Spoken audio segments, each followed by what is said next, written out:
नमस्कार दोस्तों, Gurukul of politics पर आपका स्वागत है। मैं हूं आपका दोस्त धर्मेंद्र कंवारी और हमारे साथ मौजूद हैं हम सबके प्रिय डॉक्टर सतीश त्यागी जी। नमस्कार। कल कई साथियों ने इनके स्वास्थ्य पे चिंता प्रकट की है और आपकी चिंता वाजिब है, क्योंकि डॉक्टर साहब थोड़ा जुकाम और बुखार से पीड़ित हैं। लेकिन ये ठीक थे, कंफर्ट थे, इसलिए हम ये वो वीडियो भी बना पाए और आज का भी बना रहे हैं। डॉक्टर साहब, जी। कहते हैं ना, रोहतक का नाम आते ही है ना, अलग अलग तरह की छवियां सामने आ जाती हैं।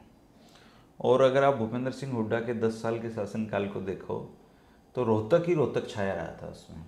इवन उनकी सरकार जाने का एक बड़ा कारण ये है कि उन्होंने जो पुराना रोहतक है उनके ऊपर ये आरोप लगा था कि उन्होंने उसके अलावा कहीं ध्यान नहीं दिया। और जब 2014 आया तो उसी रोहतक में भूपेंद्र सिंह हुड्डा की पार्टी का प्रत्याशी चुनाव हार गया। तो ये जो रोहतक है ये अनोखा तो है। और इस कहते हैं कि भूपेंद्र सिंह हुड्डा जो कुछ भी है राजनीति में, चौधरी देवीलाल को 3 बार हराने में कामयाब रहे, तो उसमें रोहतक विधानसभा का एक बहुत बड़ा योगदान जी। माना जाता है। तो भूपेंद्र सिंह हुड्डा के उद्भव का कारण भी रोहतक रहा है। तो आज मैं चाहूँगा कि हॉट सीट में आप रोहतक की कहानी हमारे दर्शक साथियों को बताएं। देखिए, रोहतक राजनीतिक राजधानी के रूप में प्रख्यात है। पॉलिटिकल नर्व सेंटर माना जाता है। और ये आज से नहीं, 100 साल से है। चौधरी छोटू राम की कर्मस्थली रही है, यहाँ उनका कर्मभूमि रही है। और इतना बड़ा, इतना शानदार व्यक्तित्व जिस क्षेत्र ने पैदा किया हो, इतना बड़ा नेता जो 100 साल बाद भी प्रासंगिक है, जिनकी विचारधारा, तो उस शहर का या उस जिले का महत्व तो बढ़ ही जाता है। और जो राष्ट्रीय आंदोलन में आप देखेंगे तो पंडित श्री राम शर्मा यहीं से निकले। तो रोहतक जिला कोई आज की उसकी प्रोमिनेंस नहीं है, बहुत लंबे समय से है। जहाँ तक रोहतक विधानसभा क्षेत्र की बात है, जैसा हॉट सीट के रूप में आपने लिया है, इसको हॉट सीट रोहतक संसदीय क्षेत्र में या जिले में हमने ये दूसरे नंबर पर रखा है। ठीक है जी। पहले पे गढ़ी सांपला कुली था और उसके केंद्र में हॉट सीट होने के केंद्र में भूपेंद्र सिंह हुड्डा थे। रोहतक शहर विधानसभा क्षेत्र के हॉट सीट होने में भी आज की तारीख में और या पिछले 10-15 वर्षों से भूपेंद्र सिंह हुड्डा ही है।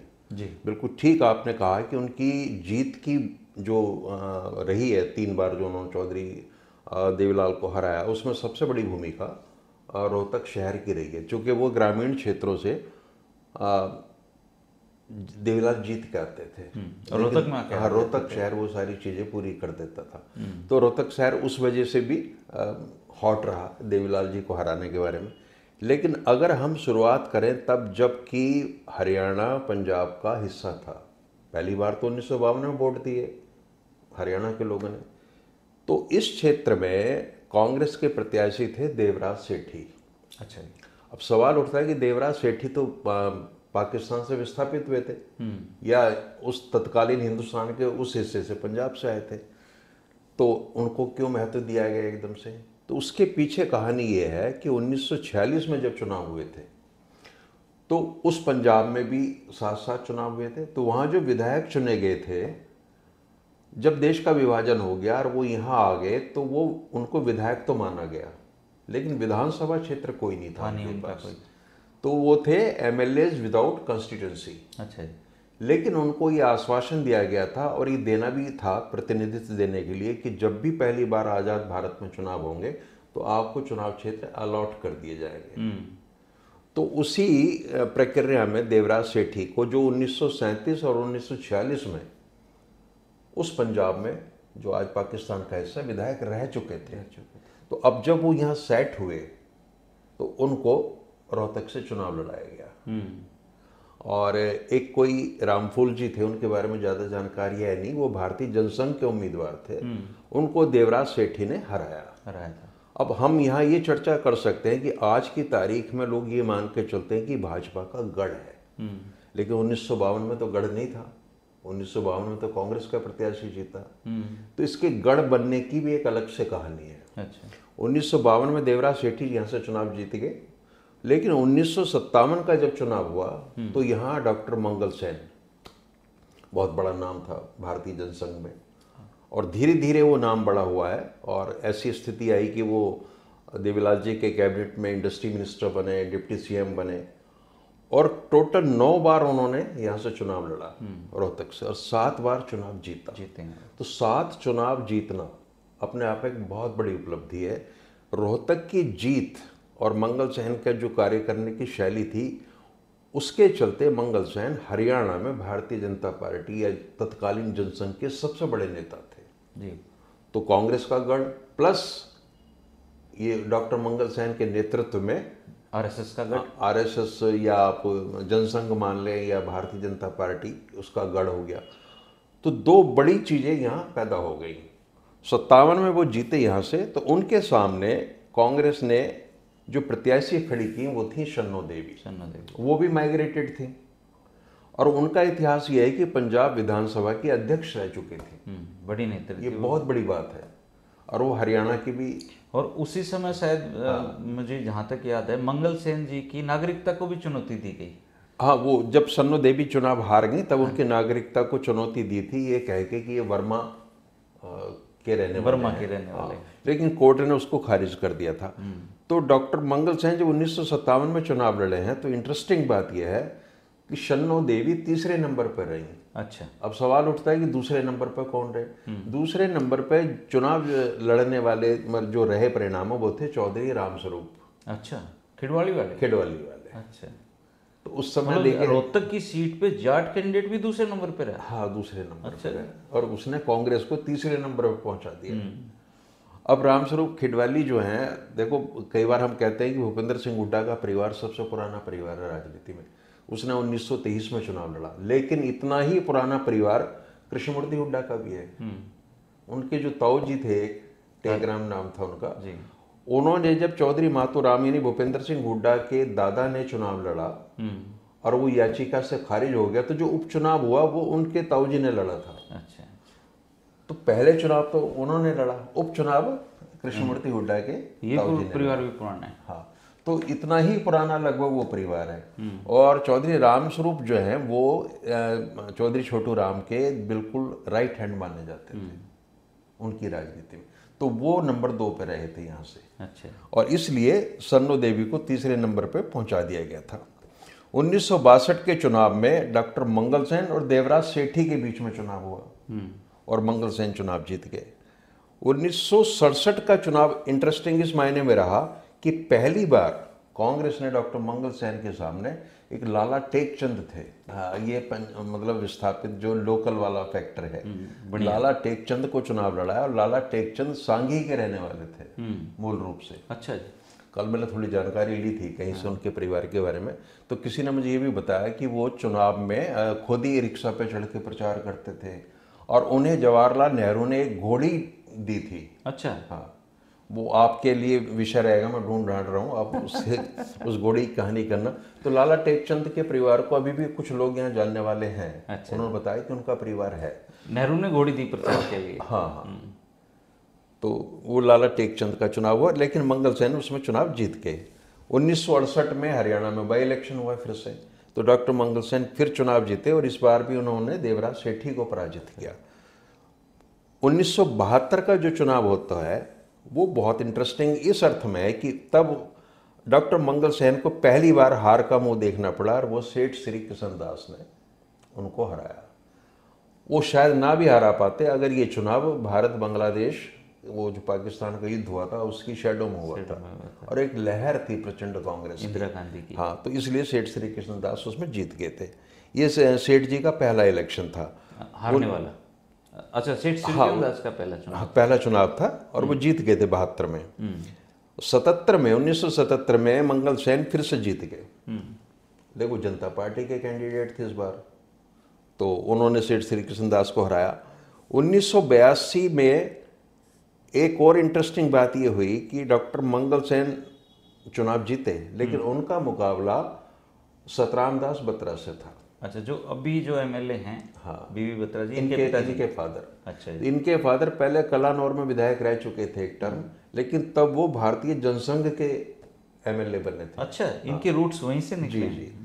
और 82 में जो है सतराम दास बत्रा जी ने यहाँ से ये चुनाव लड़ा और वो हार गए, है ना। और फिर 82 के बाद में जब चौधरी देवीलाल का न्याय युद्ध की प्रोसेस चल रहा था और उन्होंने खुद इस्तीफा दिया था और कई विधायकों ने इस्तीफे दिए थे, मंगल सेन जी ने भी दिया था, तो मंगल सेन जी उस उपचुनाव में हार गए थे और सेठ श्री कृष्ण दास ने उनको हराया था चुनाव। देवीलाल जी महम से जीत गए थे। हाँ हाँ। और 1987 में मंगल सेन जी ने फिर से अपनी उस पराजय का बदला डॉक्टर मंगल सेन उससे ले लिया, सेठ श्री कृष्ण दास से। 87 में भी लहर थी चौधरी देवीलाल की जबरदस्त। 1991 का चुनाव तब हुआ जब तो डॉक्टर मंगल सेन का निधन हो चुका था और ये टिकट इस बार दे दिया सुभाष बत्रा जी को, जो हमारे बहुत ही चर्चित गृह राज्य मंत्री हैं, यारों के यार। हाँ जी। और उन्होंने सेठ श्री कृष्ण दास को हराया। तब तक वो हवीपा में आ हाँ, चुके थे। हराने में ये रहा कि तब तक बंसीलाल जी ने अपनी पार्टी बना ली थी HVP, तो वहाँ और उस समय जो बीजेपी के कैंडिडेट थे वो थे सुंदरलाल शेट्टी, वो तीसरे नंबर पर रहे थे। तो डॉक्टर मंगल सेन के बाद भाजपा या जनसंघ की जो धारा है उससे चुनाव लड़ने वाले सुंदरलाल शेट्टी थे। उसी चुनाव में ये नारा चला था, ऊपर पंजा। ये चला था 1996 में। 96 में से सेठ श्री कृष्ण दास फिर से यहाँ से चुनाव जीते रोहतक से, लेकिन तब वो हरियाणा विकास पार्टी के थे और उन्होंने सुभाष बत्रा को हराया था। तो बत्रा जी एक बार ही विधायक रह के स्ट्रगल ही कर रहे हैं। उनके स्ट्रगल कर रहे हैं और उनको जो रोहतक में 1995 की बाढ़ आई थी तो उनके राजनीतिक भविष्य को वो साथ में डुबो गई और तब से वो लगातार प्रयास कर रहे हैं और बात बन नहीं रही। सन 2000 जब आया है तो ये कांग्रेस के कैंडिडेट जीते यहाँ से शादीलाल बत्रा, 2000 में भी जीते और 2005 में भी, और इन्होंने हराया मनीष ग्रोवर को जी। मतलब अब जो सारा नेतृत्व था भाजपा का वो मनीष ग्रोवर के हाथ में आ गया था। तो 2 चुनाव शादीलाल बत्रा जी ने उनको हराए और 2009 में भारत भूषण बत्रा जी ने मनीष ग्रोवर को हराया। 3 हार लगातार मनीष ग्रोवर को देखनी पड़ी और 2014 में मनीष ग्रोवर की लॉटरी लगी और वो फिर से बन गए भारत भूषण जी को हरा के, और भारत भूषण बत्रा 2019 में फिर से जीत गए मनीष ग्रोवर को चुनाव हरा के। और ये ऐसा चुनाव था जिसमें मनीष ग्रोवर इस आत्मविश्वास से लबालब थे कि उन्हें कोई हरा नहीं सकता, लग भी नहीं रहा था कि वो हार रहे हैं। और बत्रा जी ये मान के चल रहे थे कि पता नहीं कहीं इस बार क्या होगा, लग ही नहीं रहा था। लेकिन किस्मत ने साथ दिया और वो बन गए। तो इस तरीके से हमने देखा 17 बार अभी तक 1952 से लेके रोहतक विधानसभा चुनाव में गई है। 7 बार यहाँ से डॉक्टर मंगल सेन विधायक रहे हैं, 2 बार देवराज सेठी 1 बार रहे हैं, सेठ श्री कृष्ण दास 3 बार, शादीलाल बत्रा 2 बार, बीबी बत्रा 2 बार और सुभाष बत्रा 1 बार, मनीष ग्रोवर 1 बार। तो अब आप देखेंगे कि जैसे बीच में सतराम दास बत्रा लड़े थे, तो बत्रा बत्रा बत्रा एक तरीके से विस्थापित समुदाय के बत्रा कास्ट ने यहाँ पे पूरी डोमिनेंस रखी है। चुनाव और जो डॉक्टर मंगल सेन थे वो नाम तो सिर्फ मंगल सेन लिखते थे, लेकिन उनकी जो जाति थी वो भुटियानी थी। अच्छा। ये बहुत कम लोग इस बात को जानते हैं, लेकिन उन्होंने कभी उसका प्रयोग नहीं किया।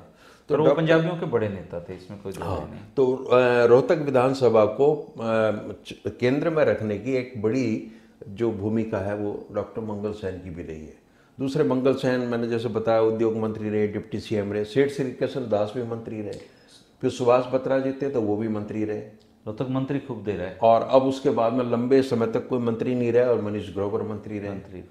और मनीष ग्रोवर जो है डॉक्टर मंगल सेन के शिष्य माने जाते हैं राजनीति में। अच्छा, उनसे ही। हाँ, एक और इंटरेस्टिंग बात बताता हूँ आपको। उनकी उम्र मनीष ग्रोवर की 70 साल है, लेकिन उनका राजनीतिक जीवन बहुत नेताओं से लंबा है। अच्छा। 1971 से शुरू हो रहा है, 71 से। तो उस हिसाब से वो 53 साल पढ़ते हैं। अच्छा। 53 साल का पॉलिटिकल कैरियर बहुत कम लोगों को आज की तारीख में मिलेगा। हाँ, वो चौधरी वीरेंद्र सिंह जी के और इनके लोगों के आसपास है। तो मंडल अध्यक्ष से लेके मंत्री तक बनना और ये सारी उनकी यात्रा रही है। उनका भी, मनीष ग्रोवर का भी पिछले कुछ वर्षों में रोहतक को हॉट बनाने में बड़ा योगदान रहा है। चूंकि 3 बार लगातार चुनाव हारे हैं। देखो, हाँ, 3 बार चुनाव हारे और शायद चौथी बार उन्होंने जीतने के बाद वो कसर अपनी कोई पूरी करने की कोशिश की। विवादों में बहुत ज़्यादा रहे। एक तो 2016 के दंगों ने उनको प्रोमिनेंस दे दी और कुछ उनकी ख्याति जो है वो अरविंद शर्मा ने बढ़ा दी, उन्हीं की कुछ पार्टी मनोहर ने। लाल खट्टर जी की नजदीकियों ने बढ़ा दी। और एक बार जब वो चुनाव हारने के बाद भी 5 साल रेलिवेंट बने रहे और उन्होंने यहाँ सुपर सीएम की हैसियत से काम किया। और बाकायदा इस बात को स्वीकार भी किया कई जगह उन्होंने कि हम चला रहे हैं देखो रोहतक में। तो प्रदेश में मनीष ग्रोवर चर्चा का विषय हमेशा बने रहे, तो इसलिए भी रोहतक की प्रोमिनेंस रही। तो यहाँ जो भी बना, अब चाहे सुभाष बत्रा रहे हों, उनका तो राजस्थान की विधानसभा में जिक्र हुआ था, बोले ये पानी का संकट है, बोला बत्रा जी को यहाँ एमएलए बना दो या मंत्री। वो ऐसा व्यक्ति है ना, पास में कोई नदी है लेकिन फिर भी बाढ़ आ जाती है। तो और शादीलाल बत्रा रहे 2 बार, उनके विषय में सबको पता है, कोई उनका जनाधार नहीं था, केवल हुड्डा साहब की कृपा दृष्टि से वो बन गए। और ना उन्होंने कभी लोगों का उस तरीके से काम किया, ना उनसे कोई संपर्क था। पर 2 बार बने और 2 बार राज्यसभा में भी रह लिए। तो हुड्डा साहब के जब ब्लेसिंग्स मिले हैं शादीलाल बत्रा जी को, और उसके बाद में भारत भूषण बत्रा और आंख दिखाने को ये शहर आए तो 2014 में आंख भी दिखा दी शहर ने हुड्डा साहब को। दिखा दी। तो लेकिन अब फिर से वो जिता दिया दीपेंद्र सिंह हुड्डा को। तो रोहतक से भूपेंद्र सिंह हुड्डा का जो है ना, बड़ा खट्टा मीठा सा रिश्ता हमेशा बना ही रहा है। और सेठ श्री कृष्ण दास भी एक महत्वपूर्ण कड़ी है सर। हाँ, चौधरी बंसीलाल के सबसे विश्वसनीय साथियों में से विश्वसनीय साथी थे। और वो बिल्कुल, मेरी जब कई बार उनसे मुलाकात हुई प्रेस कॉन्फ्रेंसेस में, तो बंसीलाल जी बैठे थे और सेठ जी बैठे थे। तो वो बंसीलाल बड़े अनौपचारिक लहजे में बात करते थे। बोला भाई मुझे तो फाइनेंस और इंडस्ट्री से कुछ पता नहीं था, मैंने तो लाला को कह रखा था इसको कि ये जो करेगा कर लेगा, पर नो ईमानदार आदमी है यो। जब हरियाणा विकास पार्टी बना रहे थे तो उन्होंने कहा कि सेठ जी आप संभालो इसको। बोला जी बना तो रहे हो और आपका साथ भी नहीं छोड़ूंगा, पर एक दिन ऐसा हाल हो जाएगा इसमें कौवे बोलेंगे और आप और मैं दोनों बैठ के उनको सुनेंगे। और वो मतलब पढ़े लिखे नहीं थे शायद, बहुत ही कम पढ़े होंगे, प्राइमरी लेवल तक पहलवान थे वो एक्चुअली। हाँ, पहलवान नहीं थे, मुकदर चलाते थे। और वो जो है पद्मश्री मिली उनको। और एक बड़ा रोचक प्रसंग उनके बेटे मनमोहन गोयल जी ने सुनाया। उनका यहाँ फार्म हाउस है, उसमें उनकी जो पत्नी है उनका निधन होने के बाद उनका प्रतिमा लगाई गई, और वो प्रतिमा इतनी अच्छी बनाई मूर्तिकार ने। तो सेठ जी ने जब उसको देखा प्रतिमा को, तो वो अपने छोरे को कहा बेटा कितने रुपये लग जाए, इसमें जान भी गलवा दे। नहीं, वो एक अलग ही व्यक्तित्व था। और सेठ जी जो है ना, जनसंघ के बहुत खिलाफ थे। मेरी तो कई बार उनसे बात हुई। उनका बेटा जनसंघ, उनका बेटा ये विडम्बना है कि आके वो मनमोहन जी वहाँ, उनका बेटा भी और उनका दामाद भी। लेकिन दोनों पिता पुत्रों में भारी अंतर है। सेठ श्री कृष्णदास जनता से जुड़े आदमी थे और हिम्मत वाले नेता थे। मनमोहन जी संकोची स्वभाव के और उतना साहस वो दिखा नहीं पाते। लेकिन आज भी जब भी उनका जिक्र होता है, अब पता नहीं क्या स्थिति है, लोग ये कह देते हैं को आदर के साथ लेते हैं लोग। मनमोहन गोयल जो है वो टक्कर देने की स्थिति में है। अच्छा, हाँ, ये हर जगह बात होती है उनकी। तो हो सकता है बीजेपी को, क्योंकि मनीष ग्रोवर जी तो मना कर रहे हैं। हाँ, तो क्या पता सेठ जी कुछ भी हो सकेला जाए। और उन्होंने बाकायदा प्रेस कॉन्फ्रेंस करके भी कहा है कि मैं चुनाव अगर पार्टी मौका देगी तो लड़ूंगा। तो रोहतक सचमुच बहुत गर्मा गर्म सीट है, और ये वाला चुनाव जो है और भी इसको और हॉट बना देगा। तो ये थी दोस्तों हॉट सीट रोहतक की कहानी। रोहतक में हमने 2 सीटों पे चर्चा की है, किलोई पे वीडियो आप देख सकते हैं, और अब रोहतक पे। मेरे ख्याल से रोहतक में ये 2 ही हॉट सीट हैं, इसके अलावा बस सीट हैं, वहाँ पे चुनाव जीते लड़े जाते हैं, पर कोई चर्चा उनकी होती नहीं है। अब एक शायद महम पे भी चर्चा कर ही लेनी चाहिए हमें। और देखिए, महम भी बहुत महत्वपूर्ण सीट है, और इसमें जो हमारी आरक्षित सीट रही है ना यहाँ की कलानौर की, एक दौर में उसको कलानौर करतारी का, कलानौर करतारी, जो करतार देवी है, वहाँ लंबे समय तक लोग जीतते रहे। करतारी देवी जीतती रही, फिर खूंडिया जीता, और फिर ये अभी जो स्कुंदला कटेंगे ये भी लगातार 3 बार से वहाँ पर। हाँ, तो कलानौर में भी ये है कि जो विस्थापित समुदाय है, पंजाबी कम्युनिटी है, वो काफ़ी भारी संख्या में है, तो वहाँ समर्थन मिलता रहा है। तो बाकी महम के बारे में चर्चा करेंगे। महम के बारे में चर्चा करेंगे दोस्तों, और कौन कौन सी हॉट सीट हैं जिन पे हमें चर्चा करनी चाहिए, आप कमेंट करके ज़रूर बताएं, ताकि हम उस पर आपको इस तरह की रोचक जानकारियाँ दे सकें। ये रूटीन से हट के मामला है, थोड़ा सा पॉलिटिकली चर्चाएं हम करते रहते हैं, लेकिन हमें हिस्टोरिकली भी थोड़ा अवेयर होना चाहिए, पढ़ना चाहिए। और बहुत सी चीज़ें मुझे लगता है हमारे दर्शकों को अगर इन विधानसभाओं से जुड़ी कोई प्रसंग याद हो, ऐसे घटनाएं याद हो, एनेक्डोट्स पता हो जी, तो उसका उल्लेख कर सकते हो। कर सकते हैं। क्यूटीपी वीडियो में आ गई है जी, इंटरव्यू देना है आपको, कुछ बताना है रोहतक के बारे में, आप जरूर कमेंट करके बताइए दोस्तों, इसका बताने में कोई इंटरेस्ट नहीं है। शुक्रिया, नमस्कार। नमस्कार।